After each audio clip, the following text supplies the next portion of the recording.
CM Revanth Reddy ప్రజాపాలన మరిచి తన కుర్చీని కాపాడుకునే ప్రయత్నంలో ఉన్నారని తెలంగాణ అటవీ అభివృద్ధి సంస్థ మాజీ చైర్మన్ ప్రతాప్ రెడ్డి పేర్కొన్నారు. సిద్దిపేట జిల్లా గజ్వేల్ పట్టణ కేంద్రంలోని ఎమ్మెల్యే క్యాంపు కార్యాలయంలో ఏర్పాటు చేసిన మీడియా సమావేశంలో మాట్లాడారు. పార్టీ మారిన 10 ఎమ్మెల్యేలను సస్పెండ్ చేయాలని న్యాయస్థానాలు చెప్పినా కాంగ్రెస్ ప్రభుత్వం పట్టించుకోవడం లేదని మండిపడ్డారు. గందరగోళమైనటువంటి పరిస్థితి ఉంది. రాష్ట్రాన్ని చూస్తే నూతన్ ప్రసాద్ గారి సినిమా డైలాగ్ ఒకటి ఉంది. దేశం క్లిష్ట పరిస్థితుల్లో ఉంది, రాష్ట్రం క్లిష్ట పరిస్థితుల్లో ఉంది అన్నటువంటి ఒక డైలాగ్ ఉంది నూతన్ ప్రసాద్. మరి పరిస్థితులు చూస్తా ఉంటే కాంగ్రెస్ పరిస్థితి కూడా గట్టిగా కనిపిస్తుంది. కాంగ్రెస్ పరిస్థితి ఈ రాష్ట్ర ప్రజలు కాంగ్రెస్ పార్టీని కానీ కాంగ్రెస్ ప్రభుత్వాన్ని కానీ నమ్మే పరిస్థితి లేదు.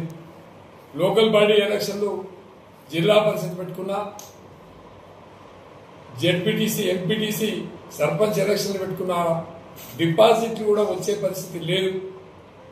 ఎలక్షన్లు పెట్టే చేతగాక కామారెడ్డి డిక్లరేషన్ 42% బీసీ డిక్లరేషన్ చేసి చేతగాక ఢిల్లీలో ఇలా రేవంత్ రెడ్డి గారు దీక్ష చేస్తున్నారు.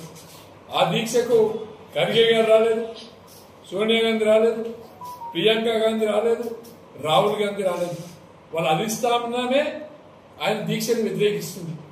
అలాంటి దీక్షను ఇలా ప్రజలు కూడా నమ్మే పరిస్థితి లేదు. బీజేపీ వాళ్ళు కిషన్ రెడ్డి చెప్తాడు, బండి సంజయ్ చెప్తాడు, అది మైనార్టీస్ కోసమే 42% డిక్లరేషన్ అని. కాంగ్రెస్ వాళ్ళు చెప్తారు ఇది 42% బీసీల కోసమే అని. ఇది కాంగ్రెస్ వాడు చెప్పేది కరెక్టా, బీజేపీ వాడు చెప్పేది కరెక్టా? బీసీలు ఆలోచించాలి, అటు మైనార్టీస్ కూడా ఆలోచించాలి.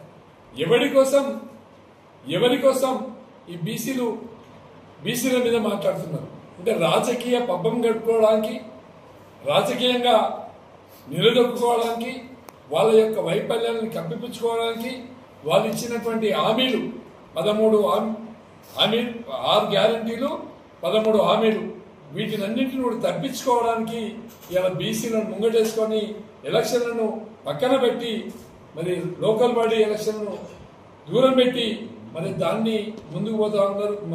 బీసీ